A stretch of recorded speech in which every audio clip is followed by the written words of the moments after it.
Welcome to the Bomber Hall at the Royal Air Force Museum. Here you will find a selection of the bomber aircraft used by the Royal Air Force over the past 90 years. The idea of dropping munitions from the air emerged in 1911 when grenades were thrown from Italian airships during the Italo-Turkish War. However, it was during the First World War that the first purpose-built bomber aircraft were developed.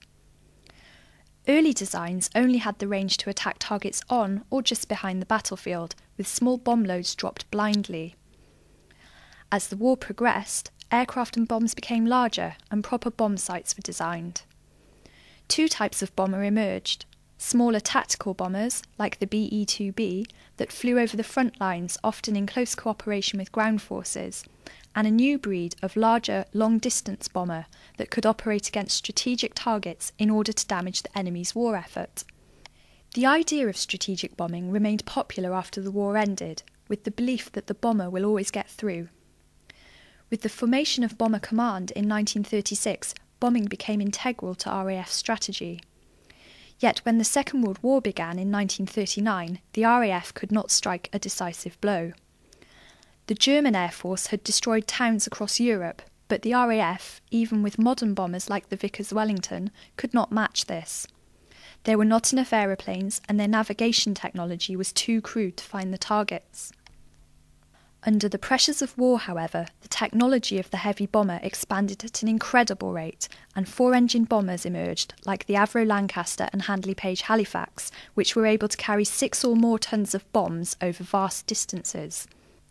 Radio aids and radar improved navigation and allowed a concerted bombing campaign against Nazi Germany. Although still the subject of debate, this costly campaign increasingly hampered the German war effort and certainly shortened the war. In August 1945, bombers changed the nature of warfare again when American aircraft dropped 2 atomic bombs on Japan. It was clear that air power could now strike a decisive war-ending blow. New aircraft employing jet engines were developed to use this weapon. Flying at great heights and speeds, aircraft like the Avro Vulcan could drop nuclear weapons deep inside enemy territory. They were also capable of carrying large conventional payloads that could have a devastating effect on the battlefield. Today, RAF bombers no longer carry nuclear weapons, but they can achieve a precision with conventional weapons undreamt of during the Second World War. Because of the increase in accuracy, fewer, smaller bombs are needed to achieve the same effect. Where once hundreds of £1,000 bombs were required to destroy a specific building, now a single £500 bomb can be guided directly onto the target. With less to carry, bombers have become smaller, and aircraft like the Panavia Tornado can be used once more to support troops on the battlefield, or to knock out targets far behind enemy lines. It seems the story of the bomber has come full circle. This Panavia Tornado GR-1B was built in 1983 at the British Aerospace Works in Wharton, Lancashire.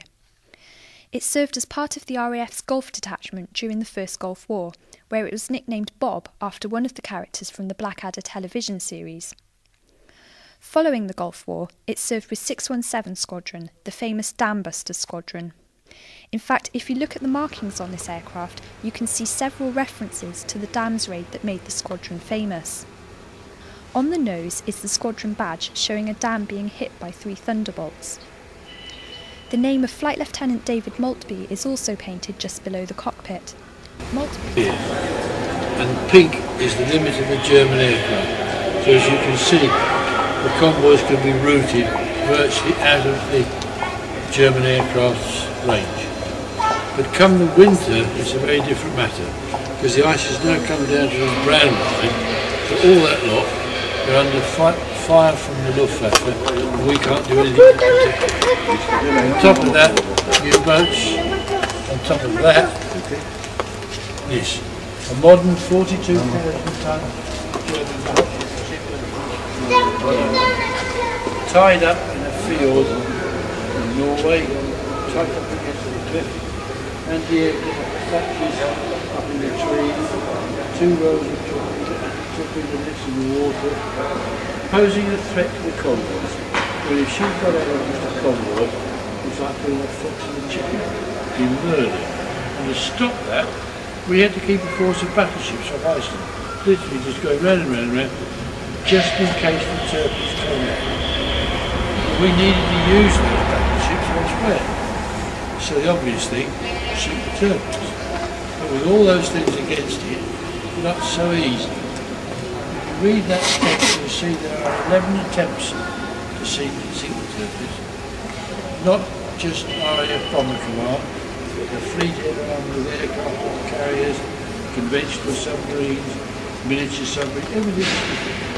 In 1941, the Focke-Wulf 190 was the most advanced fighter aircraft of the Second World War.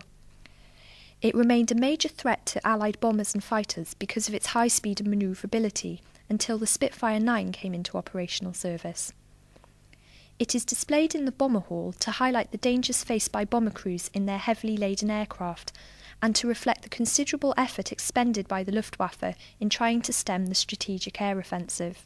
Its BMW radial engine was enormously powerful, and the Focke-Wulf 190 could reach speeds of almost 400 miles per hour. In order to achieve and maintain this aircraft was initially designed for the Royal Navy, but became an important strike aircraft for the Royal Air Force. You can see that the wings are folded, which improves storage of the aircraft on an aircraft carrier. The Buccaneer was designed for operation at high and low speed and both high and low altitude. It has a solid-looking structure, with the airframe built around its two jet engines. The bomb bay doors underneath the aircraft are open. The Buccaneer was the last British-designed bomber to have an internal bomb bay. Subsequent aircraft have carried their weapons on pylons beneath the wings or underneath the fuselage. The back of the aircraft is split open. This is actually an air brake used to help slow the aircraft down on landing. At the nose of the aircraft, with its flight refuelling probe, you can see the radome. At the nose of the aircraft, with its flight refuelling probe, you can see the radome, with its sophisticated electronic weapon system for designating targets. The Buccaneer's desert paint scheme is retained from its time in the Middle East during the First Gulf War. It is a temporary desert finish applied over the normal RAF camouflage scheme, which is why it seems less polished than the other aircraft on display. It also carries a painted mascot, Guinness Girl, and 11 bomb symbols, 10 of these indicating that the aircraft found a target for other aircraft, and a single red box. This is one of the very first jet fighter aircraft to see operational service.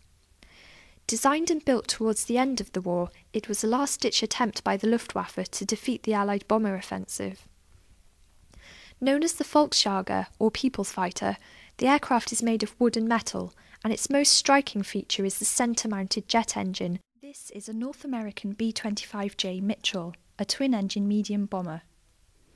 The B-25 was made famous by the Doolittle raid of April 1942,